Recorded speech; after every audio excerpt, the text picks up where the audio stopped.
Hey, what's up guys? Welcome to the Jetty Show. How are you guys doing? I'm doing pretty good. I'm gonna go kind of fast because this video goes kind of fast. But basically this is a process breakdown video of a painting that I did a couple months back. It's a picture of Choa from K-pop girl group, one of my favorites right now, AOA. They are amazing. Go check them out. They'll be in the description below. But this is based off of photo reference from their trailer album. But let's get right into it. So the first thing I do is I lay down my rough draft as always, and keeping it loose and kind of simple shapes, kind of bold. We want to think about the basic shapes like the circles and the divisions for the eyes. So you see there's an underdrawing for the skull structure. I kind of cut that part out in the beginning. But basically I'm using the photo as reference.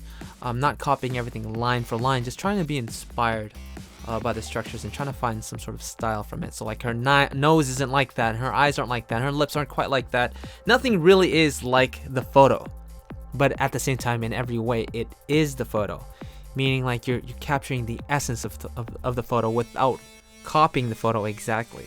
And that is the sweet spot, because I want to make it interesting, you know. Just copying it exactly like the photo would be kind of boring. It's impressive but kind of boring. So right now I'm cleaning up those rough draft lines and modifying them. So as you can see, I simplified it and then I unified it with these cleanups, and now I am modifying. So a strategy that I learned from a great art teacher was SUM, the acronym SUM, S-U-M, simplify, unify, and modify. You always want to think about that throughout the whole entire painting process, whether it's line work, colors, painting, everything. Right now I'm laying the flats down for her skin, keeping it in a mid-tone value for this style, and yeah, blocking in the shadows. And when you block in shadows, they indirectly create lights, so it'll tell you which way the light is coming from by laying down your shadows. And again, I'm keeping the skin tone in mid-tone value. I can still go darker and I can still go lighter.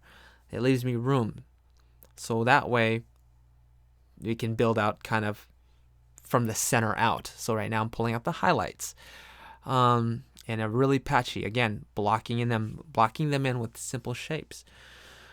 And then I unify them by blending them in and modifying them however I please. So again, repeating that kind of technique. And still finding my flats. I'm trying to lay down my flats for everything. Some highlights, speck lights for the eyes and lips. But right now I did this drawing because I really love the photo, first of all. But secondly, I'm trying to find a style that I'm comfortable with. A blend of a little bit of manga and a realism. So I'm trying to find that happy in between style. And I still don't think I found it yet, but I do like this way of working. It is a process breakdown of something I'm learning myself. So I'm not like too sure of how to paint this picture, and I'm just learning things as I go.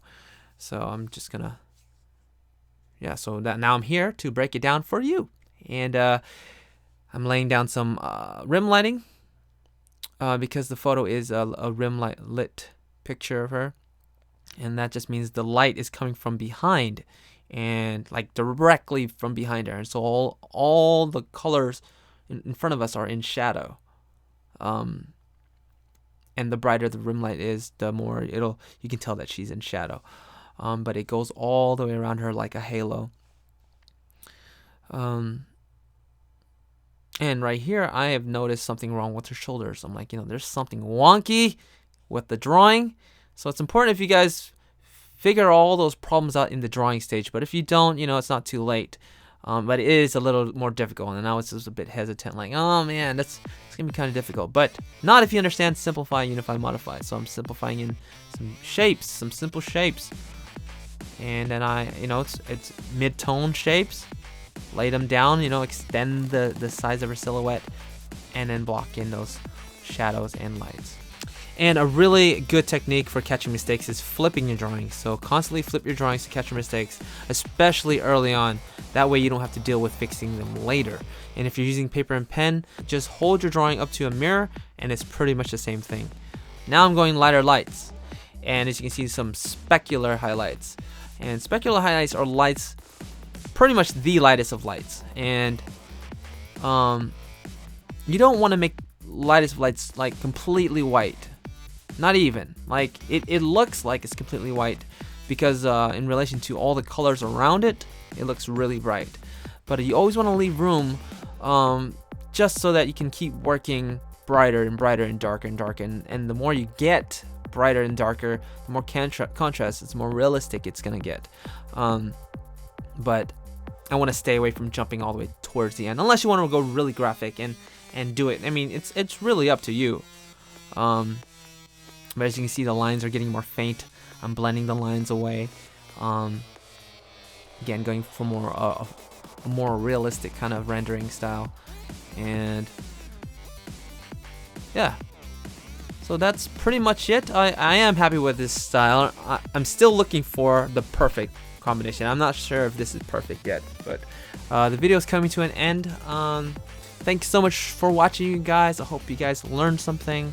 I will try to do more of these for you guys and have them up soon. Take care, and as always, meditation.